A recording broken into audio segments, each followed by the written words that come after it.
guest today is Donavan David Goliath, comedian, dancer, baker. Baker? Am I right on Well, that? host. Host. Not officially a baker, but like, yeah, let's say it. Sounds better. Baker. Baker, yeah. Have you ever cooked before? I can cook. I cook really well. I'm from the Eastern Cape, and we make. What does that mean if you're from the Eastern Cape? From the Eastern Cape, Imtata. So we cook. We make a lot of like boitjies, and we slaughter things, chickens and sheep. So yeah, Do you have like to do it? Yeah, of course. It's part So of. you've slaughtered an ox, I haven't slaughtered an ox but yet. the chickens. Oh, chickens, sheep. Yeah. Goats. Definitely. Ask anybody from the Eastern Cape. If What do they call you, Donovan? In the Eastern Cape? Donavan. Donovan. There's a big difference. I want to ask you, with a name like Goliath, Yeah. were you ever ragged at school? It's quite interesting. Like, I was trying to think about this the other day and trying to work it into a comedy set, but I was going to ask that as well. I can't actually recall, anybody talking about it. And what the weird thing is, I didn't think about it. It wasn't weird for me back then. But my second name is David, and people would play on it now and then, but not as much as I wish they did, because it would have been great material to use now. I don't know. People were just comfortable with it. I guess I was just too cool back then. My second name is Humphrey, and my brother. Humphrey. You see. Wow. For some reason, my dad gave me the name Humphreys. He's gone. He's long deceased, but I never understood why. And my brothers used to go to me, Humphrey, couldn't get his bum free, and you'd run after them and try and corner them up. Humphrey. Can I call you Humphrey? You can. From now, that's it. You'll be known as Humphrey from now on. Donovan, just when you do a comedy show, Yeah. and you've been given a show, you're going to appear. How long is normally stand-up? How long are you on stage? It depends. So when you're starting out in comedy, the standard, I guess the international standard is 5 minutes. Everybody gets 5 minutes and that's it. And you've got to make an impression in 5 minutes. You got to make an impression in 5 minutes. If you can't do it in 5 minutes, it's probably not for you. But yeah, it is the international standard, and it's very difficult. But once you kind of start making a name for yourself, you'll be given the 10-minute spots, which we call the intermediate or the middle spots. And then the headline spots are normally 15 to 20, sometimes 30. It's very difficult though, once you start writing 20-minute material, because you write long gags, long stories, and then to be put back onto a 5-minute spot again. So if you are, big deal in South Africa and you go to the States or anywhere in the world where nobody knows you, you'll be given a 5-minute slot. And to switch back is really difficult, But How it's do a you good skill. do 5 minutes? You're going to give a spot now in the US. Yeah. How do you adapt your comedy to US? Trevor Noah's already gone with the story of being, he's not black, he's not white, very funny. You're going to go there now. What do you do? You know what? I guess you talk about life experiences. I mean, we all share similar things. Everybody laughs, everybody brushes their teeth, everybody goes to the toilet, everybody falls in love, everybody breaks up. We all do these things, And I guess it's your perspective on it. It's very difficult. Jerry Seinfeld has a great video out on YouTube called How to Write a Joke with Jerry Seinfeld. And he speaks about one joke in particular and how he likes to start off with the funny concept immediately, and then from then, the whole thing about comedy is you got to get to the punchline as quick as possible. Don't keep us waiting there forever. Okay. So whatever you're putting in between the build up to the big punchline has to be sort of funny or very engaging. So you got to keep it together. And Seinfeld speaks about, and it's true, how you sit there, you shave off words and sometimes letters, because the difference between plural and singular, if you make something that's meant to be plural and you make it singular, that could be, add to the joke or add to the humor. So it's not easy. I'm not gonna lie. It's not easy. It must be because humor is humor. When you meet people, you're very light-hearted. Yeah. You're actually very easy to talk to. Yeah. But generally, comics in real life are not that funny. They always got a sad side to their life, and sometimes it's an outlet. Yeah. Throughout, I've always read. I've loved to read about comedians, throughout history, etc. It's not always the funny life. No. And they're not always funny all the time. It's an act. It's an art form. But you come from a community that has a natural humor. They, it's just built into your DNA. That's true. But I'm also, you know what, my story, interestingly enough, is I come from the Eastern Cape. You know, my dad grew up in a place called Tsofimvaba. Super, like, you know, I mean, that's out there. And I used to look a lot lighter than this. I had blonde hair growing up. I speak Xhosa, you know, fluently. And it was such a weird thing for people back then, you know, seeing me being able to speak Xhosa. People didn't know, you know, if I was white, if I was colored, what was going on. And when I think about it now, and in fact, you know, a lot of comics will always talk about, I went to a school in the township first, and then I had to transition to the white school when we were all allowed to do that. Mine was the opposite. I went to Mthatha High School first, you know, which was a predominantly white school, and was taken out there and moved to Zingisa Comprehensive High School, which was a predominantly black school. So it was a 99.9% black school. I was the 0.1% in that school. So I did the opposite, you know? And that's where a lot of my humor comes from, you know? I just speak about that contradiction, you know, the whole time. My whole life has been like that, but I've never found it weird.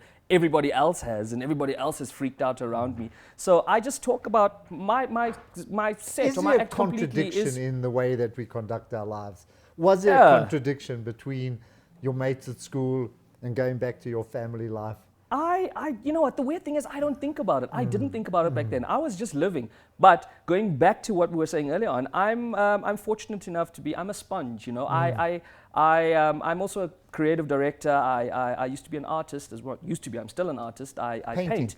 Yeah, my Catholic priest at the time would hire me to paint do big religious murals for rural churches and community centers he was building in the first one I did is in Kunu, just not far from Madiba's house, and then in Marion Hill, like, you know, rural KZN. I would do artwork for a lot of those places. And I'm fortunate enough to be I just open my mind to anything. I get inspiration from everywhere. But you've also got a business background. I don't have a business background. I worked in an advertising agency. You worked in an agency? Yes. What, on the creative side? On the creative side, yes. I was an art director. Side? Yeah. Did you study art at all? I studied art and design in Port Elizabeth. So I did photography, fashion, sculpture, everything. I didn't even study advertising. I was hired. I'll tell you, this is an interesting story about how I was hired. I sent a portfolio through to the agency I worked at, Network BBDO, because I had seen Mike Shalit. I know Mike. Mike Shalit, yes, the ECD at the time, speak at Design Indaba. And I looked at this guy's work and I thought, this is fantastic. I'd love to go and work here. That was in November. I was still studying and sent it through. I got a call from Julian Watt, who was the executive creative director at the time. He said, you know, I've read your CV and, you know, you've got a very interesting name. And I see here you speak Xhosa, you're from Mthatha, there are all these weird things. We look at your work, you know, we really like it. What's the catch? I said, there is no catch. So he goes, I really like you. Would you like to come up, you know, for an interview? And I said, no, I can't afford to come up for an interview. You know, there's no way I can do it. Plus, I'm still studying. They sent through or faxed through my contract 2 days later, signed it. I was still studying, and sent it back. And they said, cool, you're hired. We'll see you in February. You're kidding? Just like that. So I've never written a CV. But there must be something about you that attracted them to I don't know. That wasn't even a CV I'd sent through. It was just a basic bio. So I've never written a CV or gone for a job interview, any one of those things. I've never done it. And the first time I came to Joburg was to drive up. I drove up for my interview in a small city golf, no aircon, no radio, a car filled with stuff. I'd never been here before, and I still had a map back then trying to find my way. And that's my job in advertising. I worked there for 6 years and then resigned to start stand-up comedy. Why did you resign? Because of my nature. This is a good question. I like this question. Because my personality is, I hate to say I get bored of stuff. I started feeling like advertising was becoming a little bit too, not easy, it's never easy, but I started getting the rhythm of it, and I started feeling like I was on a bit of a conveyor belt, and I wasn't feeling that, you know, the butterflies in your stomach and that spontaneity of waking up every day, not knowing what you're going to do. I just felt like there was no creativity I was putting out. It was just templates. I was finding creative ways to do retail ads, and I hated that completely, and I was tired and burnt out, exhausted. It's a very, very difficult industry to work in. And the reason I started stand-up comedy, never ever wanted to be a stand-up comedian in my life. I've always loved performing, and being the center of attention. I like people just laughing at my thoughts. I do a lot of impersonations, and I loved that stuff. But I never thought of comedy as a career. I watched a guy perform once. First stand-up comedy show I'd ever been to in Johannesburg, a year before I started doing this. And this guy was just telling stories about his life. Tall Ass Mo is his name. And I looked at this and I thought, I've got really interesting stories. You know, I come from an interesting place. I have an interesting background. Let me try this. I wrote my first 5-minute set and performed it at Cool Runnings at the Underground in Melville. How did you get into Cool Runnings? I mean, you're an unknown. Yeah, I called. You come there and say, here. No, I called, and it took me 2 months. They said, cool, you're good. You're on the waiting list. You have to wait for 2 months before you get in. So for 2 months, I was sitting there crafting a set, which was just all about me, you know, and how Xhosa girls reacted to me when I, you know, went to Zingisa, for example. I spoke about those things. And I'll never forget, Trevor was in the audience that day.